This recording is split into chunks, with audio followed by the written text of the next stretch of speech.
નમસ્કાર દર્શક મિત્રો, ધ લોકસત્તા શોમાં આપનું સ્વાગત છે. બંગાળની ખાડીમાં એકવાર ફરી નવા વાવાઝોડાના સંકેત મળી રહ્યા છે. દેશભરમાં શિયાળાએ દસ્તક આપી દીધી છે. ઠંડીનું જોર ધીમે ધીમે વધી રહ્યું છે. તો આઈએમડીએ દેશના ઘણા રાજ્યોમાં છૂટાછવાયા વરસાદ અને વીજળીના કડાકા વચ્ચે હવામાન પર એક મોટું અપડેટ આપ્યું છે. આ સિઝનમાં ચોમાસા પછી આવેલ દાના વાવાઝોડાએ ગંભીર ચક્રવાત તરીકે લેન્ડફોલ કર્યું હતું.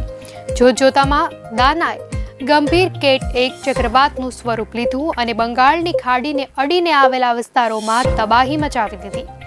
ચક્રવાત દાના 24-25 ઓક્ટોબરની વચ્ચેની રાત્રે ધામરા બંદર નજીક ઓડિશાના દરિયાકાંઠે અથડાયું હતું. જોકે બંગાળની ખાડીમાં ફરી એકવાર નવા ચક્રવાતના સંકેત મળી રહ્યા છે, એવું આઈએમડીનું કહેવું છે. જોકે હવામાન વિભાગના અહેવાલ અનુસાર આ ચક્રવાત ભારતીય દરિયાકાંઠા પર સંપૂર્ણપણે અલગ ટ્રેક અને અસર કરશે.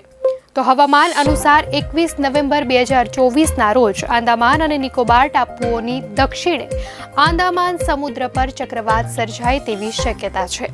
આ ચક્રવાત 22થી 23 નવેમ્બરની વચ્ચે વધુ તીવ્ર બની શકે છે. જો આમ થશે તો 23 નવેમ્બર સુધીમાં આ વિસ્તારમાં લો પ્રેશરનું ક્ષેત્ર બની શકે છે. તો આઈએમડીનો અંદાજ છે કે 23 નવેમ્બર સુધીમાં મંદી સર્જાવાની સંભાવના છે.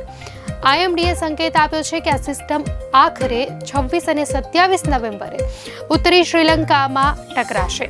જોકે હવામાન વિભાગની માહિતી અનુસાર સિઝનના આ તબક્કે આ ચક્રવાત વિશે અંતિમ આગાહી કરવી અને તેના ટ્રેક અને તીવ્રતાનો અંદાજ લગાવવો શક્ય નથી. આ નવી સિસ્ટમ અને આગામી દિવસોમાં તેની હિલચાલ પર નિર્ભર કરે છે કે આવનાર સમયમાં શું થવાનું છે. તોફાન આવશે કે નહીં તે આ હવામાન પ્રણાલીની ગતિ જોઈને સમજી શકાય છે.